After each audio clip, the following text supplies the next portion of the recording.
Right, over to you, Simon. Hi, how are we all doing? I'm Simon Worth. I'm from Catalyst Wellbeing. I'm a professional coach and use things like mindfulness to help people.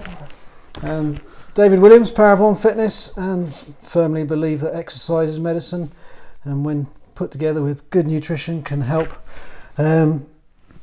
balance body, mind, everything. So Excellent. we work very well together. Yeah. We're both singing from the same hymn sheet. We complement each other well. Hey! Mentally, if not physically. Yes. Well, I don't know.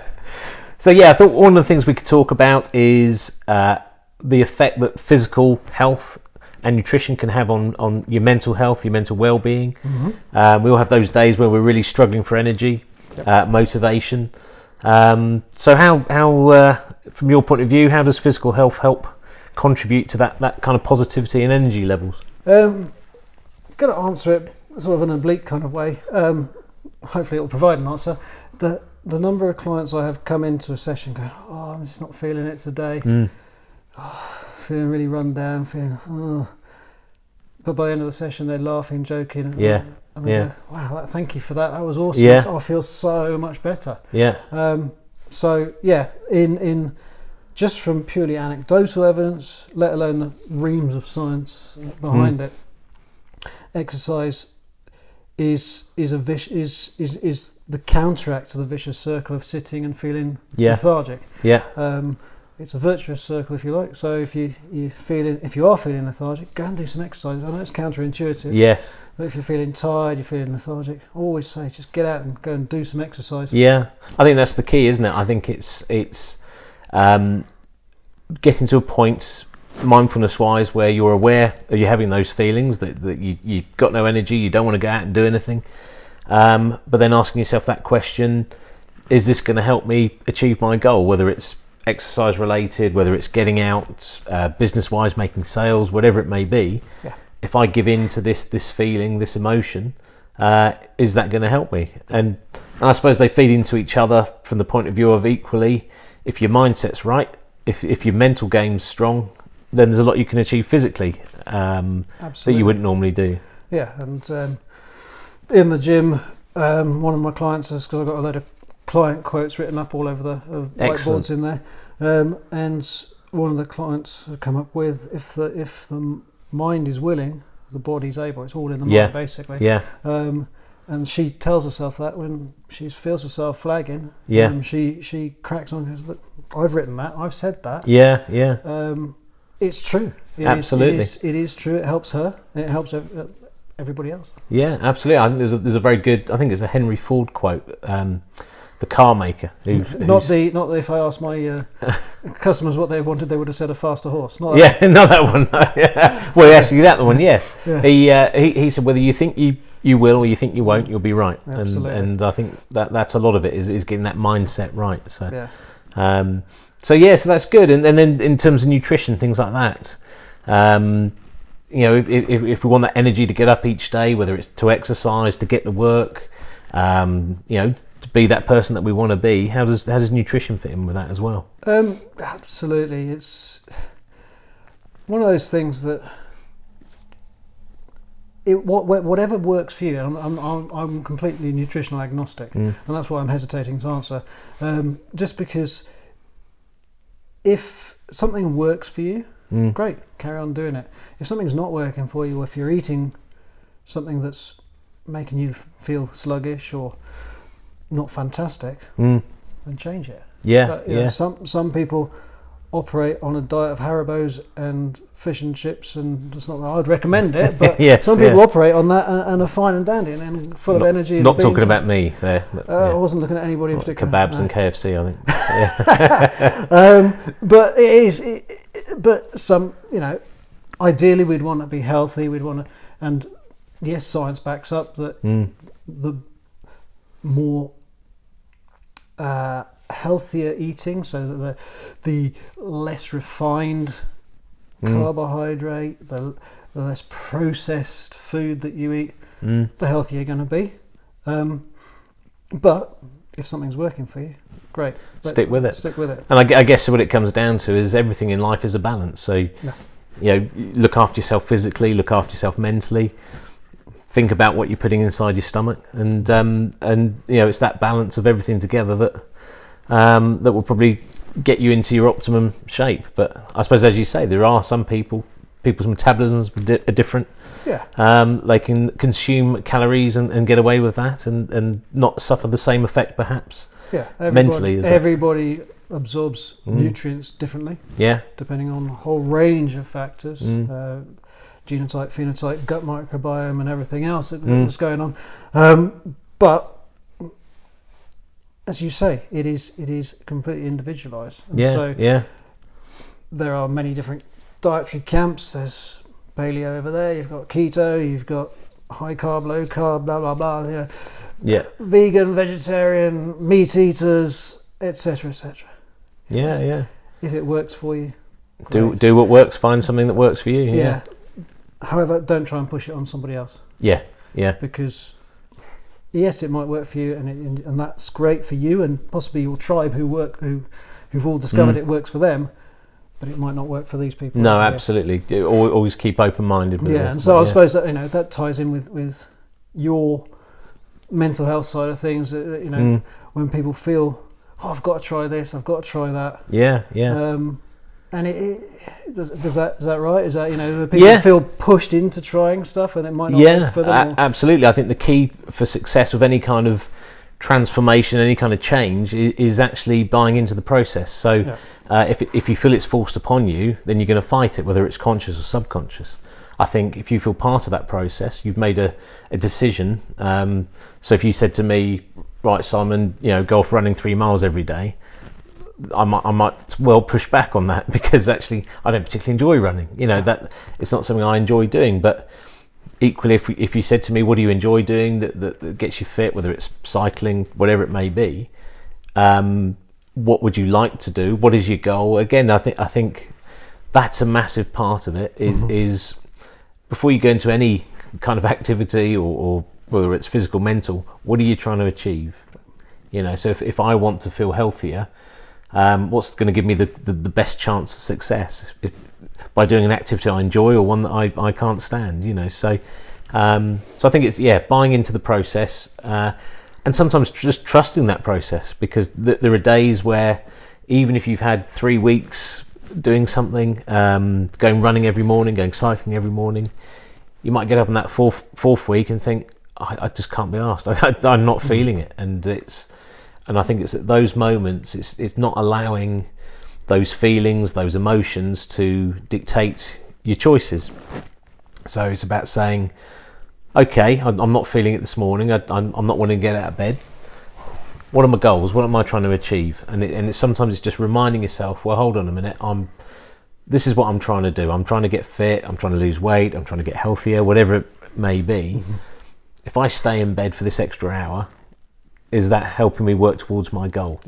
And if the answer is no, then you have a choice to make. Do I want to do something that I know isn't going to help me, or do I want to make a conscious choice to do something that will? So and there will be times where their answer is actually, no, I don't need to do this today. Actually, do you know what? I've had 3 fantastic weeks. But I think every time you don't follow through with a commitment to yourself, it becomes easier to break the next one. Sure. And I think it's about forming those good habits of saying, if I get up every day and do what I say I will, then that becomes habit. And I think we've spoken before. One of the things I find with exercise, if I'm in a class, if I'm working out or exercising with somebody else, I'm more likely to show up. I'm more likely to do it. What I've been very bad at over the years is letting myself down. So I'll make a commitment to do something, but because I'm not letting anybody else down, I feel like it's okay to break that, and actually it's treating yourself the same as you would treat somebody else. Absolutely, and but again, that is something that's completely individualised. I'm much happier working out on my own. Yes, if I'm working out with people, I feel maybe I get slowed down, or I'm not, or I don't get to fulfil my own goals. But again, it's something that's, as I say, it's completely individual, like nutrition. Exercise, again, it's completely individual. And And yeah, there's times when it's good to work out with other people, when you need a spotter, for example. Yes, yeah. But lying under a bar, yeah. But and the banter sometimes is good, and it can be lonely if you are working out solely on your own the entire time. But on the other hand, it can be completely empowering. Yes. Because you are working out for you in your own time, and there's only you to push yourself. Yeah, and I think depending on what you're doing, actually working out on your own at times can have a kind of a cathartic effect, almost a meditative effect that you just get into a zone. Clearly, that's never happened for me, but I've heard other people. But it's interesting. Yeah. I was saying a meditative effect. That's exactly it. And I was having a conversation with some guys the other night, and they were talking about daily habits. We were talking about habits just then. Yeah. And they were saying how a few of them were saying how they meditate every morning. And you just said that it has that meditative effect, and that's exactly what I said to them. Yeah. That my workout time on my own is where I switch off. Yeah, absolutely. I that's my meditative state. Yeah, and there's a tremendous amount of good your body can do for itself when you switch your mind off. You know, your mind can be a fantastic thing when you're trying to work out how to build a bridge over a bit of water, but sometimes with our normal day-to-day stuff, it isn't actually that helpful. And so I think if you can find a way at some point or at various points during the day just to be able to switch off the noise in your head, and whether it's listening to music, exercising, you know, whatever it may be, whatever it is that you find, or both, Putting the exercise music on definitely helps sometimes. Then I think, you know, that kind of zoning out, that kind of state you're in, that's it's not necessarily fully conscious, but it's not necessarily asleep, you know, and you just teeter between the two. I think the healing and the good your mind can do for your body in that sort of state is incredible. So and it's another thing that so many things that are health related, there's parallels, you know, like I know it's good for me, and I know I will feel better if I get up and exercise. I know if I do a meditation every day, or, you know, once in the morning, once at lunchtime, in the evening, before I go to bed, I know it helps me. But it's very easy to bypass those things. Oh, I haven't got time, you know. And it's about saying, do you know what? If I do look after myself physically, if I do eat good food, if I do look after my mental well-being, then do you know what? All these other things, they will kind of just fall into place. But again, it comes down to, you said it a few minutes ago, choices. Absolutely, yeah. Choices, and I think it's Stephen Covey said that I'm not a product of my circumstances, I'm a product of my choices. Absolutely, yeah, completely agree. Yeah. While that holds true, you know, it doesn't hold true if you're in Syria, you know, or whatever, in a war zone, but it certainly holds true in a nice, you know, Western society. Absolutely, yeah. Where we've got, inverted commas, first world problems. Yeah. Then we are absolutely. definitely a product of our choices. And I think that comes down to something else that I'm quite sort of passionate on, I guess, is personal responsibility. It's very easy to sit around blaming everybody else for your problems, and like you say, if you blame your circumstance, I've just been unlucky, or I've never really had the opportunities, or actually that's not taking responsibility, you know. And I think there's a really good book by a guy called Viktor Frankl. I'm trying to think the name of it now. Man's Search for Meaning. Okay. And I think he was a boy in a concentration camp in World War II, and he survived and went on to become a sort of prominent psychologist. And one thing that he sort of learnt through being in that environment was that there was hundreds, thousands of people going through this same shared experience. They were in a concentration camp. There was a very high chance they were all going to die. But whilst they were going through the shared experience, the shared circumstance, they were acting very differently. Yeah. Some people were breaking down in tears, really depressed, you know, starved to death through, you know, just refusing to eat. Other people were still laughing, joking, and making the most of that situation. How much of that, though, is this is completely, you know, just thought came into my head as you were talking. How much of that is down to individual psyche So Yeah. whether you're a positive person, negative person, Yes. Yeah. naturally. Yeah. So there's so genetics at play there, and how much of that comes down to sheer willpower? Would you say just I've got to get through this situation? I think naturally we all have different traits. You know, you might be more confident than me. I might be more positive than you. Whatever it may be. Where I think mindfulness comes in is noticing those emotions, noticing those instincts, but not letting them control you. Yeah. So I won't use a concentration camp as an example because I don't think any of us could ever imagine what that was like. But if we're going through a difficult situation, you can accept those emotions. Feeling very sad, very stressed, whatever they may be. But the only things you can really control in life, I think, are what you say and what you do. Now, I might not be able to control the circumstance I'm in, whether it's money problems, whether it's losing a job, whatever it may be. I can choose how I react to those things. So I can choose to be positive. Mm-hmm. And sometimes that's very hard to realise that you have a choice, because you just the strength of the emotion is so strong that how can I be positive today? I've lost someone I love, or whatever it may be. So sometimes the strength of that emotion, the strength of that negativity inside sometimes can really limit us and really hold us back. And again, I think it's accepting that emotion. Why am I feeling like this? Okay, well, how do I want to react to it? Do I want to give in to this? Is my life going to improve if I allow this to take over me? If I sit here crying, if I get upset, or do I want to make a choice to be more positive?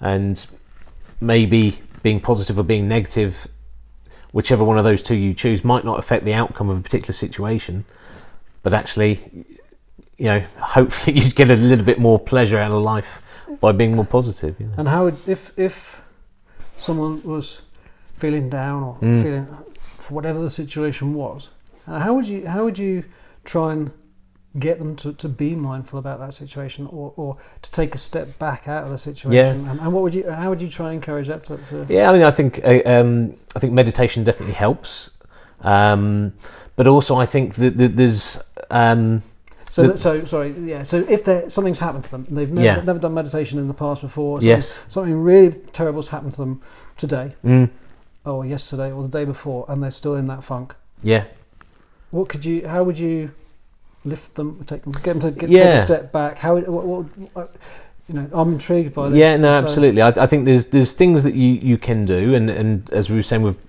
what we were talking about earlier, it's finding the things that work for you. But things like getting outside, getting some fresh air, getting in nature, taking a walk, getting the endorphins flowing, that can help. Things like finding, creating a playlist of half a dozen of your most positive songs that when every time you hear them, it just gives you that energy. So things like that. It could be, again, eating a good meal, putting good nutrients in you. I'm only asking because it's so oftentimes people go, I don't feel like exercising, I just feel, and you can hit them with science. Oh yeah. But it's not going to make the blindest bit of difference. Absolutely. It's then appealing to the emotional side, because people don't buy on fact, they buy on emotion, right? Absolutely. So it's then how do I lift them to do exercise and to eat better? Similarly to you, how do you lift them? And so it's something that's to both of us. And it's interesting that you said, you encourage them to go outside, go for a walk, get some fresh air, and just get different perspective on things. And again, it's exercise coming into play. Just something simple as going for a walk. And I'm a great believer in getting outside. Not in the monsoon conditions we've had recently. No. Thankfully, it's sunny outside right now. But it is. Those are. I'm a great believer in that fresh air reset, as you said it there. Again, it allows that kind of almost cathartic process again. You go walking, your brain, you go into that kind of autopilot, and that's all very good for you. But again, any kind of change, and obviously the closer it is to the event that has triggered the emotion, sometimes the harder it is to then start doing those things. So physically taking yourself out of the situation. Yeah, I think slowly over time, it's okay. What's going to help me here? And again, it's any kind of change, transformation that you want to make, the person has got to want to do it. You can't do it for somebody. So is the timing right? You know, okay, maybe the timing isn't right to get up, get down the gym, but do you know what? We could go for a walk. You know, we could get the bike out and just have a leisurely ride, you know. It's those small steps, those low-hanging fruit, isn't it? It's those easy wins that you can get. And often I say to clients, you know, every time they get a personal best, even if it's one more rep or one more kilo on the thing, it's a little smiley face in the book. Yeah. What, you know, some clients go, why are you recording this? It's just one more thing. Yeah. Because it's a win. And it's a good mentality, actually. I mean, that phrase, you know, just one more. You know, there's a guy I listen to called Ed Milet, and that's something that he talks about is just one more. So if he's in the gym, just one more rep. You know, before he goes, if he's doing calls, you know, just one more call. But not one more pork scratching. But that doesn't seem to work so well. You know, those are the kind of rules that I adopt. One more glass of wine or one more beer. One more portion, but so there's something he talks about. Again, it's that mindset, and it's not something that changes overnight. No. And there's a phrase that I use a lot with people I work with, which is progress, not perfection. Yeah. You're not going to go instantly from one thing to another. Absolutely. There's another client quote on the board out there. Is one of the clients has said, "Slow progress is better than delayed perfection." Yeah. And that's, you know, always waiting for that perfect moment to start. Just start, just get on. That's it. And again, I think we can all put lots of obstacles in our way. Yeah. You know, well, I'm not quite fit enough to go and try and get fit yet. You know, I'm too bad. First of all, I need to do this, then I need to do that, and I do need to do a little bit more research. Yeah, absolutely. That's the best one. And you know, the best way to get started is just get started. You know, and it's like we're doing this podcast. You know, we don't know what we're doing. We have no idea what we're doing. Just making up as we go along. Our one listener will probably be bored out of his mind, but completely unscripted. Completely, exactly. We talked about it for quite a while, didn't we? Yeah, and I think it's just one of those things that sometimes you think if you're experiencing something as an individual, as a person. Then there's a good chance somebody else is, and if you can share some experiences, so I guess what we'll probably do in the coming weeks is try and pick things that we're experiencing, and then try and share it with you guys, and you know, and use that as a starting point, and see how we go. Well, I suppose we should have put a disclaimer right at the start. You know, our views are completely our own, and not. Yes, absolutely. Please don't listen to us. Please do listen to us, but you know, that's. Yes, we are making it up as we go along, but we're talking about heartfelt stuff we feel is important. Yeah. And one of the reasons we haven't scripted is simply because it allows us to go off on different tangents, and in going off on tangents, I think we talked about it. It allows us to explore a whole range of things. Yeah. But also things that occur straight away and going off in different tangents, things can occur, and then we can come back, and that's in our heads infinitely more interesting than sticking to a script. Great example of that is we're here to talk about physical and mental health, and we've already got pork scratchings into the equation. So absolutely, wine and beer. You know. So that's really good, but yeah, I mean, I think what would be really good if people are listening or watching this is to. If it's on YouTube, then give us the thumbs up. That would be absolutely awesome, because I think that really does help to sort of grow the sort of reach of what we're trying to do. Obviously, subscribing to our channels will be fantastic, and we'll put some links to those in the comments. But if you guys could comment, give us your opinions. Are there things you'd like us to talk about? So we're both coming at it from different perspectives. David, you know, from exercise, nutrition, physiological kind of stuff. Me much more on the mental side of things, mindset. So if there's topics you'd like to discuss or have us discuss or address, then please, you know, put them in the comments below. And so it's the first time we're trying this equipment as well. So hopefully the sound has all worked and the microphones are working. Yeah. What did we do before Amazon? I mean, genuinely, what did we do? You know? Yeah, Amazon and iPhones and everything else. Yeah, it's incredible. Lord knows, but so. If you like what you see, as Simon says, give us a thumbs up. If not, please give us some ideas. Give us be constructive in your criticism, because that's something that both our clients really appreciate. Is constructive, you know, and we're quite happy to take those small wins and grab that low-hanging fruit, as we just talked about, but we want to get better. And honestly, we want to help you guys. Yeah, I mean, I don't think either of us would sit here professing to be experts in anything in life. We're trying to share our own experiences and the benefits of the things that we've learned.